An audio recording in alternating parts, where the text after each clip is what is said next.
and speaking my only language that I understood very well, Ekegusi, I knew one thing for sure, that I was doing well, because we could walk in the rain, play with football that we made ourselves, barefoot and comfortably so. We knew everyone around us, and everyone around us knew us by name. And we spoke in one language which we believe was the main language in Kenya, Ekegusi. And we believed everyone around us was Akisi. That's right. I saw my first wildlife in 1968, just before I went to secondary school. An elephant strayed from the Masai Mara, and we woke up one morning and saw an elephant around us. That was the first time I saw anything looking like wildlife. So when I went to Form 1 in the secondary school, that's when I was called to somewhere in Kakamega. And I found people who are not speaking Ekegusi for the first time. And I wondered where they were coming from. Then I realized if we were still in Kenya, which I was told we were, there were more people than Abagusi. And so, after secondary school, I joined the security forces, and I was privileged to serve in the war-torn area of the Northern Frontier District of Kenya, which is within the border of Somalia. And there was war going on. We lost a few friends, but by the grace of God, some of us survived. Later on, I joined, someone said I had a good voice because I had entered a competition and won a radio. And then when I went to collect my prize, the producer of the show said, "You've got a good voice. I think we're going to make you a broadcaster." I said, "Does it pay?" He said, "Yeah." "How much?" It was better than what I was getting in the forces. So they persuaded me to get into broadcasting, which was like an accident. And I joined the broadcasting industry. When I joined the industry, that was end of 1976. I don't know how many of you were around. It's okay. You are good at it. After that, I decided, since I don't understand how to navigate in this terrain, let me go back to college. And I took a course in advertising and public relations, which had broadcasting as part of the subjects. But I continued in this field of broadcasting. And I remember 1976, I was doing a radio show called Sanyo Ju Sanyo Top, which was like the talk of the town. It was really powerful for those who were there. It was the most listened to show that time. I was talking to about 12 million people. And I have been in the industry. I've done so many radio and TV shows. My radio show on Citizen TV, on Citizen Radio and Citizen TV 2 is still the top show in the country, reaching a lot of millions of people. And I thank Kenyans who watch and listen to my shows. These are entertainment shows, these are Rumba shows, And so whenever you are under pressure and you want to unwind a little bit, you tune in. And I know even Kenyans in the diaspora, you do that, don't you? Yes. Thank you. Continue to do that. You'll live longer. Yeah? So, please, I just want to take this opportunity and say thank you for that. But having gone through all this, never in my wildest dream did I ever think that I would be invited to come and be awarded by people living in the diaspora. I just want to say a big thank you to Dr. Pam and your team at the awards for honoring me. That's right. Because I've been honored before. I've received presidential awards. I've been honored by my colleagues in the media industry. But never had I been invited or been honored by people in the diaspora beyond Africa. That's right. This is big. Woohoo! This award does not just belong to me. It belongs to a lot of people. Those people who listen to me, those people that have inspired, and there are quite a few. The ones I've mentored, the ones I've coached, and there are quite a few again. So I feel that this recognition is beyond just me. That's right. It is for my family, without whom I could be really nothing. My girlfriend, Sophie, who has been with me for 43 years and still counting. My children, my grandchildren, and those people who feel that I've done something that uplifts them. Now, I have some good news and some bad news. The good news is, when Pamela called me, Dr. Pam, she said she wants me to talk to you. And I asked myself, what can I tell people? First, people who are more educated than me, right? People who are more exposed than me, people who have got more money than me, people who are more networked than me. So what kind of hope, what kind of talk can I give them? Pamela said, give them hope. I say, I am hopeless. How do I give them hope? I say, find out. So I'm still finding out how to give you hope.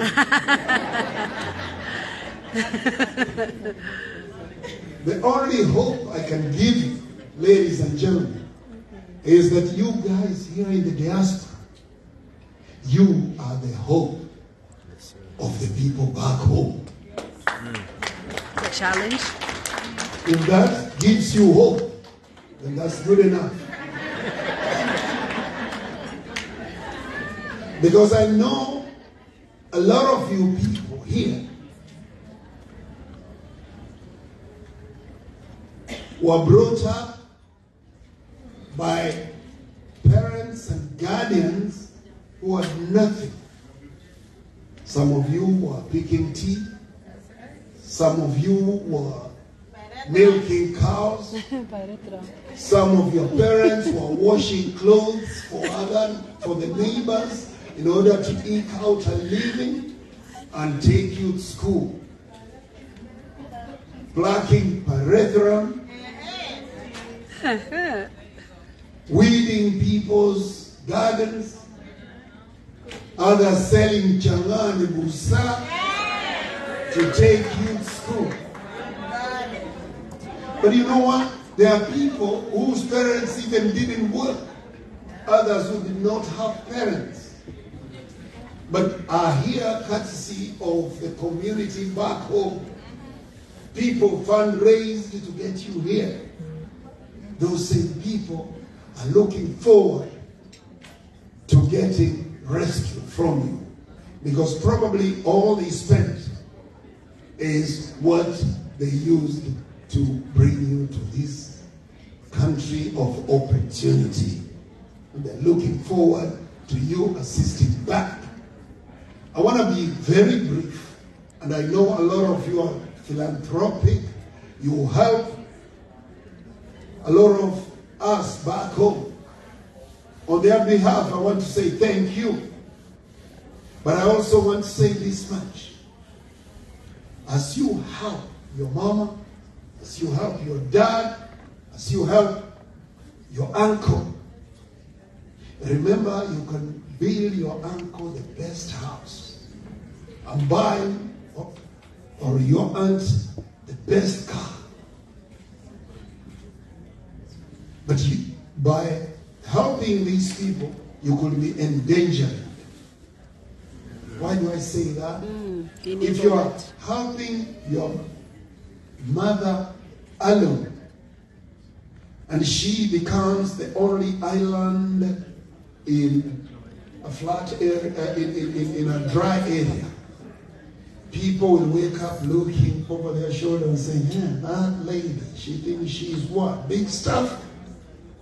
So you will need to now build security fence around her, The house. have some dogs to guard her, have a security guy to guard that lady, so that people don't rob her or steal from her. Poverty.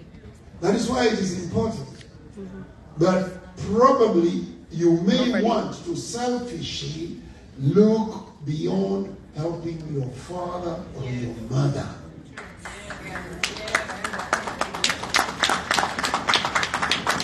So that parent of yours that you love so much can live within an environment, a village where other people are not too poor. So let's think about the community, even as you help your very close relatives. That is my message to you.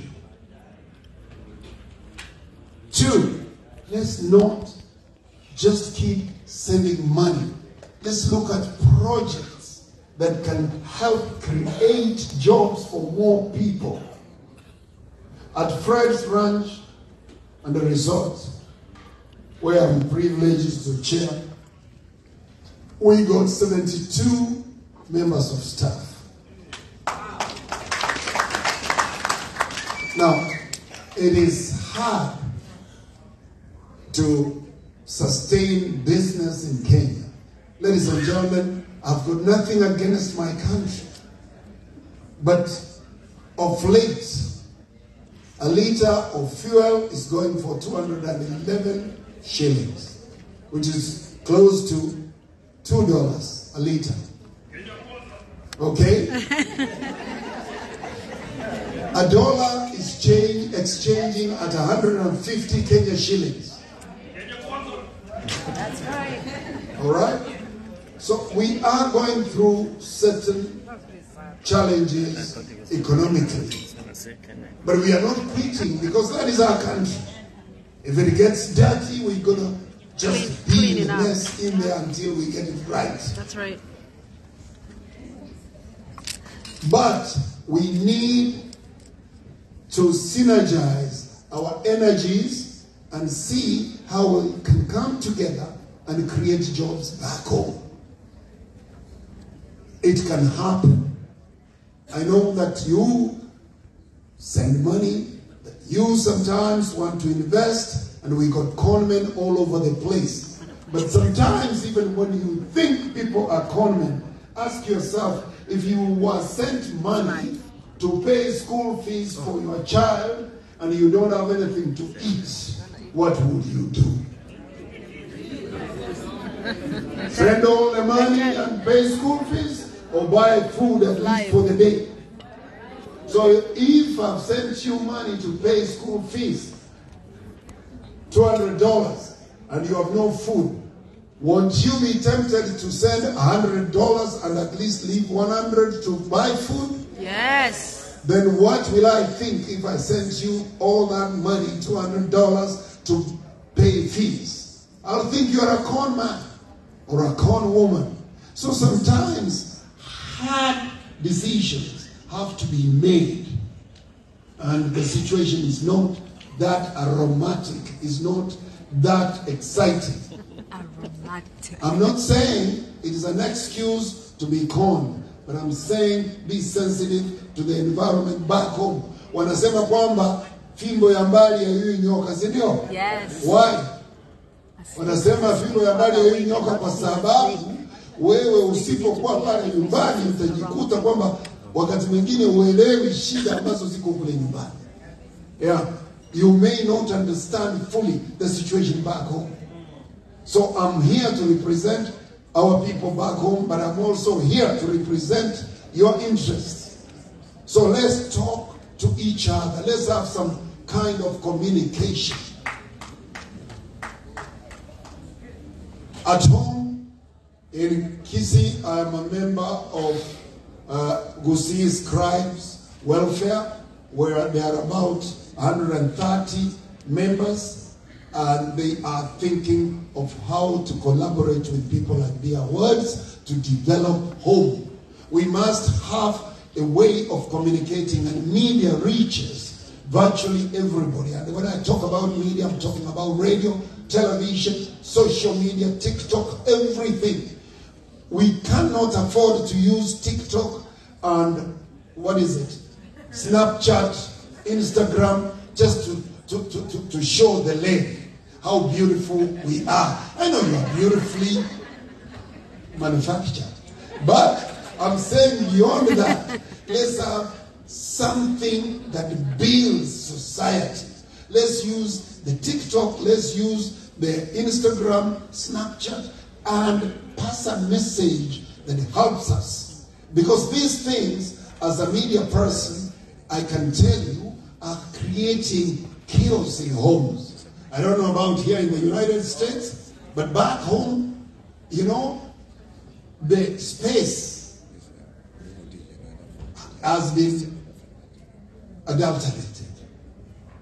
I don't know whether I'm making sense. Because these platforms came to sort of augment the space of conventional media, the radio and the television.